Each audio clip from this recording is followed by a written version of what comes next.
ನಮಸ್ಕಾರ ವೀಕ್ಷಕರೇ, ಇದು ಒಂದು ಕಂಟೆಂಟ್ ನೋಡಿ ನಿಜವಾಗ್ಲೂ ಯಾವ ರೀತಿ ಇದೆ ಅಂದ್ರೆ ಒಂದು 5 ರಿಂದ 10 ವರ್ಷದಲ್ಲಿ ಅರಾಜಕತೆ ಅನ್ನೋದು ಇಡೀ ದೇಶಗಳನ್ನೇ ಹಾಳು ಮಾಡುತ್ತೆ ಅನ್ನೋದಕ್ಕೆ ಒಂದು ಎಕ್ಸಾಂಪಲ್. ಒಂದು ಡೇಟ್ ನ ಮೆನ್ಷನ್ ಮಾಡಿ ಯಾರೊಬ್ರು ಫೋಟೋ ಕಳಿಸಿದ್ರು. 31 ಜನವರಿ 2021 ಆ ಟೈಮ್ ನಲ್ಲಿ ಭೂತಾನ್ ಅಲ್ಲಿ ತುಂಬಾ ಚೆನ್ನಾಗಿರುವಂತ ಆಡಳಿತ ಇತ್ತು. ನೇಪಾಳಲ್ಲಿ ಡೆಮೊಕ್ರೆಟಿಕ್ ರಿಪಬ್ಲಿಕ್ ಪಾರ್ಟಿ ಒಳ್ಳೆ ಆಡಳಿತ ಕೊಡ್ತಾ ಇತ್ತು. ಇನ್ನ ಅಫ್ಘಾನಿಸ್ತಾನದಲ್ಲೂ ಏನೂ ತೊಂದರೆ ಇರಲಿಲ್ಲ, ಅಲ್ಲೂ ಕೂಡ ಆಡಳಿತ ಚೆನ್ನಾಗಿತ್ತು, ರಾಜಕಾರಣ ಎಲ್ಲ ಚೆನ್ನಾಗಿ ನಡೀತಾ ಇತ್ತು. ಇಂಡಿಯಾದಲ್ಲೂ ಕೂಡ ಈಗಲೂ ನಡೀತಾ ಇದೆ. ಇನ್ನು ಶ್ರೀಲಂಕಾ, ಬಾಂಗ್ಲಾದೇಶ, ಮಯನ್ಮಾರು, ನೇಪಾಳ, ಭೂತಾನ್ ಎಲ್ಲಾ ಕಂಟ್ರಿಗಳನ್ನು ತೋರಿಸ್ತಾರೆ. ಅದಾದ 4 ವರ್ಷದಲ್ಲಿ ಏನೇನು ಬದಲಾವಣೆ ಆಗೋಯ್ತು. ನೇಪಾಳದಲ್ಲಿ ಯಾವ ಮಟ್ಟಕ್ಕಾಗಿದೆ, ಈಗ ಗೌರ್ಮೆಂಟ್ ಬಿದ್ದೋಗಿದೆ, ಜನ ಹೊಡೆದಾಡ್ಕೊಂಡು ಸಾಯ್ತಾ ಇದ್ದಾರೆ. ಸಣ್ಣ ಡಿಸಿಷನ್ಗಳು ಇಡೀ ದೇಶನೇ ಹಾಳು ಮಾಡುತ್ತೆ ಅನ್ನೋದಕ್ಕೆ ಒಂದು ಎಕ್ಸಾಂಪಲ್ ಆಗೋಯ್ತು. ಶ್ರೀಲಂಕಾದಲ್ಲಿ ದಂಗೆಗಳು ಎದ್ವು, ಅಲ್ಲಿ ಕೂಡ ಹೊಸ ಗೌರ್ಮೆಂಟ್ ಅನ್ನೋದು ಫಾರ್ಮ್ ಆಯ್ತು. ಬಾಂಗ್ಲಾದೇಶ ನೋಡಿದ್ವಿ, PM ಮನೆಗೆ ನುಗ್ಗಿ, ಪ್ರೈಮ್ ಮಿನಿಸ್ಟರ್ ಮನೆಗೆ ನುಗ್ಗಿ ದಾಂಧಲೆ ಅನ್ನೋದು ನಡೆದೋಯ್ತು. ಅಲ್ಲಿ ಕೂಡ ಫುಲ್ ದೊಡ್ಡ ಮಟ್ಟಕ್ಕೆ ಯುವ ಜನತೆಯನ್ನ ಮೈಂಡ್ ಡೈವರ್ಟ್ ಮಾಡೋ ಕೆಲಸ ಎಲ್ಲೋ ಕುತ್ಕೊಂಡು UK ನಲ್ಲಿ ಕುತ್ಕೊಂಡು ಒಬ್ಬ ವ್ಯಕ್ತಿ ಮಾಡ್ದ. ಒಟ್ನಲ್ಲಿ ಬಾಂಗ್ಲಾದೇಶ ಕೂಡ ಧ್ವಂಸ ಆಗೋಯ್ತು ಯುವ ಜನತೆಯಿಂದ. ಆದ್ರೂ ಕೂಡ ಯುವ ಜನತೆ ಪಾಠ ಕಲೀಲಿಲ್ಲ. ನೇಪಾಳದಲ್ಲಿ ಅಂಥದ್ದೇ ಧ್ವಂಸನ ಮಾಡ್ತಾ ಇದ್ದಾರೆ ಈಗ. ಇನ್ನು ಪಾಕಿಸ್ತಾನದಲ್ಲೂ ಕೂಡ ಇಂಥದ್ದೇ ಪರಿಸ್ಥಿತಿ ಎದುರಿಸ್ಬೇಕಾಯ್ತು. ಒಟ್ನಲ್ಲಿ ಇದನ್ನೆಲ್ಲ ಯಾರು ಮಾಡ್ತಾ ಇದ್ದಾರೆ, ಯಾಕೆ ಮಾಡ್ತಾ ಇದ್ದಾರೆ? ಅರಾಜಕತೆ ಸೃಷ್ಟಿ ಮಾಡ್ತಾ ಇದ್ದಾರೆ. ಈ ದೇಶಗಳು ಕಷ್ಟದಿಂದ ಬಳಲಬೇಕು, ಜನ ಒದ್ದಾಡಬೇಕು. ಅದರಿಂದ ಒದ್ದಾಡ್ತಾ ಇರೋ ಟೈಮಲ್ಲಿ ಸಪೋರ್ಟ್ ಮಾಡೋ ರೀತಿ ಯಾವುದೋ ಒಂದು ದೇಶಗಳು ಬಂದು ಫಂಡಿಂಗ್ ಮಾಡೋ, ಇನ್ನೊಂದು ಮಾಡೋ, ಆ ದೇಶಗಳ ಆರ್ಥಿಕತೆಯನ್ನ ಸುಧಾರಿಸೋ ತರ ನಾಟಕ ಮಾಡಿ ಆ ದೇಶಗಳ ಕಂಟ್ರೋಲ್ ತಗೋಬೇಕು ಅಂತ ಬೇರೆ ಬೇರೆ ದೇಶಗಳು ಪ್ಲಾನ್ ಮಾಡ್ತಾ ಇದೆ. ದೊಡ್ಡ ದೇಶಗಳು, ದೊಡ್ಡಣ್ಣ ಅಂತಾನೆ ಇಟ್ಕೊಳ್ಳಿ, ಅಂತ ದೇಶಗಳು ಪ್ಲಾನ್ ಮಾಡ್ತಾ ಇದೆ. ಎಕ್ಸಾಂಪಲ್ ಈಗ ನೋಡ್ತಾ ಇದೀವಲ್ಲ, ನಮ್ಮ ಭಾರತದ ಸುತ್ತ ಇರುವಂತ ದೇಶಗಳು, ಮಿತ್ರ ದೇಶ ಅನ್ಕೊಳ್ಳಿ ಇಲ್ಲ ಶತ್ರು ದೇಶ ಅನ್ಕೊಳ್ಳಿ, ಭಾರತದ ಸುತ್ತ ಇರುವಂತ ಮಿತ್ರ ದೇಶಗಳು ಈಗ ಕಂಪ್ಲೀಟ್ ಆಗಿ ಅರಾಜಕತೆನಲ್ಲಿದೆ, ಶತ್ರು ದೇಶಗಳು ಅರಾಜಕತೆನಲ್ಲಿದೆ. ಕೊನೆಗೆ ಯಾವ ಪರಿಸ್ಥಿತಿ ಇದೆ ಅಂದ್ರೆ ಆ ದೇಶಗಳಲ್ಲಿ ದುಡ್ಡು ಕೊಟ್ರೆ ಏನ್ ಕೆಲಸ ಬೇಕಾದ್ರೂ ಮಾಡ್ತೀವಿ ಅನ್ನೋ ಲೆವೆಲ್ಗೆ ಹೊರಟೋಗಿದೆ. ಅವ್ರಿಗೇನು ಈಗ ದುಡ್ಡಿನ ಅವಶ್ಯಕತೆ, ಆರ್ಥಿಕ ನೆರವು ಬೇಕಾಗಿದೆ, ತಿನ್ನೋದಕ್ಕೆ ಆಹಾರ ಬೇಕಾಗಿದೆ, ದೇಶದ ಅಭಿವೃದ್ಧಿಗೆ ದುಡ್ಡು ಬೇಕಾಗಿದೆ. ದುಡ್ಡು ಕೊಟ್ರೆ ನೀನೇನಾದ್ರೂ ಮಾಡ್ಕೊಳಪ್ಪ ದೇಶನ ಅನ್ನೋ ಲೆವೆಲ್ಗೆ ಆ ದೇಶಗಳ ಪರಿಸ್ಥಿತಿನ ತಂದಿಟ್ಟಿದ್ದಾರೆ. ಯಾರು ಮಾಡ್ತಾ ಇದ್ದಾರೆ? ದೊಡ್ಡ ದೊಡ್ಡ ರಿಚ್ ದೇಶಗಳು ಇದನ್ನ ಮಾಡ್ತಾ ಇದ್ದಾವ? ಹೇಳೋದಕ್ಕಾಗೋದಿಲ್ಲ ಯಾರ ಕೈವಾಡ ಇದೆ ಅಂತ. ಯಾಕೆ ಅಂದ್ರೆ ಎಲ್ಲರೂ ದೊಡ್ಡವರಾಗ್ಬೇಕು ಅನ್ನೋ ಆಸೆ. ಇಲ್ಲಿ ಮೇನ್ ಕಾಂಪಿಟೇಷನ್ ಇರೋದೇ ಅಮೆರಿಕ, ರಷ್ಯಾ, ಚೈನಾ, 3 ದೇಶಗಳ ಮಧ್ಯೆ ಕಾಂಪಿಟೇಷನ್ ಇದೆ. ಇನ್ನು ನಮ್ಮ ದೇಶ ಬಿಡಿ, ಕಾಂಪಿಟೇಷನ್ ನಾವು ಮಾಡೋದಕ್ಕೆ ಹೋಗೋದಿಲ್ಲ.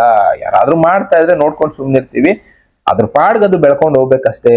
ಇಲ್ಲಿ ಕಾಂಪಿಟೇಷನ್ ಅಲ್ಲಿ ಅಮೆರಿಕ ನಾನ್ ದೊಡ್ಡವನು ಅನ್ನಿಸ್ಕೋಬೇಕು ಅಂತ, ಈ ಕಡೆ ರಷ್ಯಾ ನಾನ್ ದೊಡ್ಡವನು ಅನ್ನಿಸ್ಕೋಬೇಕು ಅಂತ, ಈ ಕಡೆ ಚೈನಾ ಎಲ್ಲಾನು ಮೀರಿ ನಾನ್ ಬೆಳಿಬೇಕು ಅಂತ ಫಂಡಿಂಗ್ ಅನ್ನೋದು ಮಾಡಿ ದೇಶದಲ್ಲಿ ಅರಾಜಕತೆ ಸೃಷ್ಟಿ ಮಾಡಿದ್ರು.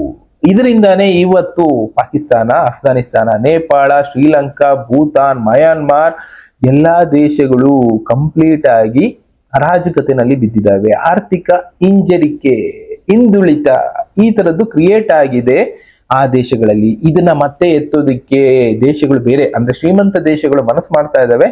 ಯಾವಾಗ ಇಲ್ಲಿ ಉಳ್ಕೊಂಡಿರೋದು ಒಂದೇ ಒಂದು ದೇಶ, ಅದು ನಮ್ಮ ದೇಶ, ಭಾರತ ದೇಶ. ಭಾರತ ದೇಶನ ತುಳಿಯೋದಕ್ಕೆ ಇಲ್ಲೂ ಕೂಡ ಒಳಗಡೆ ಅರಾಜಕತೆ ಸೃಷ್ಟಿ ಮಾಡೋದಕ್ಕೆ ಧರ್ಮ ಯುದ್ಧಗಳನ್ನ ಪ್ಲಾನ್ ಮಾಡ್ತಾ ಇದ್ದಾರೆ. ಧರ್ಮಗಳ ಮಧ್ಯೆ ತಂದಿಕ್ಕೋ ಕೆಲಸ ಮಾಡ್ತಾ ಇದ್ದಾರೆ. ಜನ ಹೊಡೆದಾಡ್ಕೊಂಡು ಸಾಯ್ಬೇಕು, ಅದಕ್ಕೆ ಏನೇನ್ ಮಾಡ್ಬೇಕು, ಅದಕ್ಕೆ ಕೆಟ್ಟ ಜನರನ್ನ ಉಬ್ಬೇರಿಸೋ ಕೆಲಸ ಮಾಡ್ತಾ ಇದ್ದಾರೆ. ಕೆಲವಷ್ಟು ಜನ ಇದ್ದಾರೆ ದುಡ್ಡು ಕೊಟ್ರೆ ಧರ್ಮದ ಹೆಸರಲ್ಲಿ ಹೊಡೆದಾಡೋದು ಕೊಟ್ಟೋಗ್ಬಿಡ್ತಾರೆ.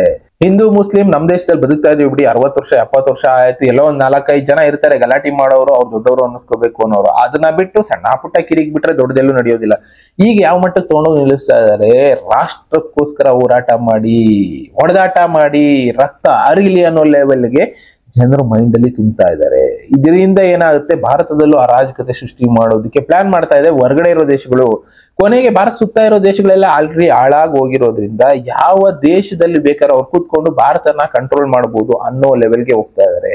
ಜನಸಂಖ್ಯೆ ಎಲ್ಲಿ ಜಾಸ್ತಿ ಇದೆಯೋ, ಎಲ್ಲಿ ಯುವ ಜನತೆ ಇದೆಯೋ ಆ ದೇಶನ ಅವ್ರ ಕೈಯಲ್ಲಿ ಇಟ್ಕೊಂಡ್ರೆ ಮುಂದೆ ಏನು ಬೇಕಾದ್ರೂ ಗೆಲ್ಬಹುದು.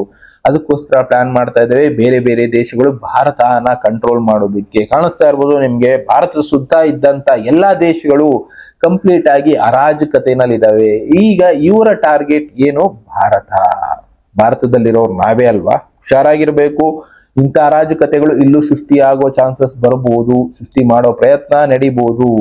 ಆ ಟಾರ್ಗೆಟ್ ಇಂದ ಬಚಾವ್ ಆಗ್ಬೇಕು ಅಂದ್ರೆ ಯಾವ ದಾರಿನಲ್ಲಿ ಹೋಗ್ತಾ ಇದೀವಿ, ಯಾರನ್ನ ಫಾಲೋ ಮಾಡ್ತಾ ಇದೀವಿ, ಯಾರು ಇನ್ಫ್ಲೂಯೆನ್ಸರ್, ಒಬ್ಬ ಇನ್ಫ್ಲೂಯೆನ್ಸರ್ ಹೇಳ್ದ ಅಂತ ಅವನ್ನ ಫಾಲೋ ಮಾಡ್ಬೇಕಾ? ಯೋಚನೆ ಮಾಡಿ, ಕೊನೆಗಾಳಾಗದ್ ನಾವೇ. ಒಬ್ಬ ಯಾರೋ ಏನೋ ಹೇಳ್ದ ಅಂತ, ಧರ್ಮಗುರು ಹೇಳ್ದ ಅಂತ ಅವನ್ನ ಫಾಲೋ ಮಾಡ್ಬೇಕಾ? ಕೊನೆಗಾಳಾಗದ್ ನಾವೇ. ಯೋಚನೆ ಮಾಡಿ. ಇಲ್ಲ ಅಂದ್ರೆ ಈ ದೇಶಗಳಿಗಾದಂತಹ ಪರಿಸ್ಥಿತಿ ನಮ್ಮ ದೇಶಕ್ಕೂ ಬರುತ್ತೆ, ಅನುಭವಿಸ್ಬೇಕಾಗತ್ತೆ. ಇಂಥ ವಿಷಯಗಳನ್ನ ತಿಳ್ಕೊಳ್ಳಿ, ತಿಳಿಸ್ತಾ ಹೋಗಿ ಒಂದ್ 4 ಜನಕ್ಕೆ. ಎಲ್ಲಾ ದೇಶ ಹಾಳಾಗಿದೆ, ನಮ್ಮ ದೇಶದಲ್ಲೂ ಇಂಥ ಪಿತೂರಿ ನಡೆಯುತ್ತೆ. ಇದರಿಂದ ಬಚಾವ್ ಆಗೋದಕ್ಕೆ ನಾವು ಪ್ಲಾನ್ ಮಾಡ್ಕೊಳ್ಳೋಣ, ಬದುಕೋ ದಾರಿ ನೋಡ್ಕೊಳ್ಳೋಣ. ಬೇರೆಯವ್ರು ಮಾಡಿದ ತಪ್ಪನ್ನ ನಾವು ಮಾಡೋದು ಬೇಡ ಅನ್ನೋದನ್ನ ಅರ್ಥ ಮಾಡ್ಕೊಳ್ಳೋಣ. ಇಲ್ಲ, ಆ ತಪ್ಪನ್ನೇ ಮಾಡಿದ್ರೆ ನಮ್ಮ ದೇಶ ಕೂಡ ಮುಗ್ರಿಸೋದು ಗ್ಯಾರಂಟಿ. ಈಗಿರುವಂತ ಲೀಡರ್ಶಿಪ್ ಅಲ್ಲಿ ಮುಗ್ರಿಸೋ ಚಾನ್ಸಸ್ ಸ್ವಲ್ಪ ಕಡಿಮೆ ಇದ್ರು ಹೇಗೆ ಬೇಕಾದ್ರೂ ಗೌರ್ಮೆಂಟ್ ನ ಬೀಳ್ಸೋದಕ್ಕೆ ಬೇರೆ ಬೇರೆಯವರು ಟ್ರೈ ಮಾಡ್ತಾ ಇರ್ತಾರೆ. ಅಂತದಕ್ಕೆ ಎಷ್ಟೋ ಎಕ್ಸಾಂಪಲ್ಗಳು ಇದಾವೆ. ರೀಸೆಂಟ್ ಆಗಿ ಸಣ್ಣ ಪುಟ್ಟ ಎಲೆಕ್ಷನ್ ಗಳಿದ್ದಾವೆ. ಆ ಎಲೆಕ್ಷನ್ ಗಳಲ್ಲಿ ಟೈಅಪ್ ಅಂತ ಮಾಡ್ಕೊಂಡು ನಿಮ್ಗೆ ಅಧಿಕಾರ ಅದು ಕೊಡ್ತೀನಿ, ಪವರ್ ಇದು ಕೊಡ್ತೀನಿ ಅಂತ ಆಸೆ ತೋರಿಸಿ ಲೀಡರ್ಗಳನ್ನ ಬದಲಾಯಿಸಿ ಗೌರ್ಮೆಂಟ್ ನೇ ಫಾಲ್ ಮಾಡಿ ಬೇರೆ ಬೇರೆ ರೀತಿ ದೇಶನ ಅರಾಜಕತೆ ತಂದಿಡೋ ಕೆಲಸಕ್ಕೆ ಎಷ್ಟು ಜನ ಪ್ಲಾನ್ ಮಾಡ್ತಾ ಇದ್ದಾರೆ. ಹುಷಾರಾಗಿರಿ. ಎಲ್ಲರೂ ಒನ್ ಆಫ್ ದಿ ಪಾರ್ಟ್ ಆಗ್ತೀವಿ, ಕೊನೆಗೆ ಅನುಭವಿಸ್ಬೇಕಾಗತ್ತೆ ದೇಶದಲ್ಲಿರೋರೆಲ್ಲ. ಅಂತ ಪರಿಸ್ಥಿತಿ ಮುಂದೆ ಬರಬಹುದು, ಎಚ್ಚರಿಕೆ ಇಲ್ಲ ಅಂದ್ರೆ. ಇಂಥ ವಿಷಯಗಳನ್ನ ತಿಳ್ಕೊಳ್ಳಿ. ಟ್ರೋಲ್ಸ್ ರೀಲ್ಸ್ ಇದ್ದೇ ಇರುತ್ತೆ. ಇಂಥ ವಿಷಯಗಳನ್ನ ಶೇರ್ ಮಾಡಿ.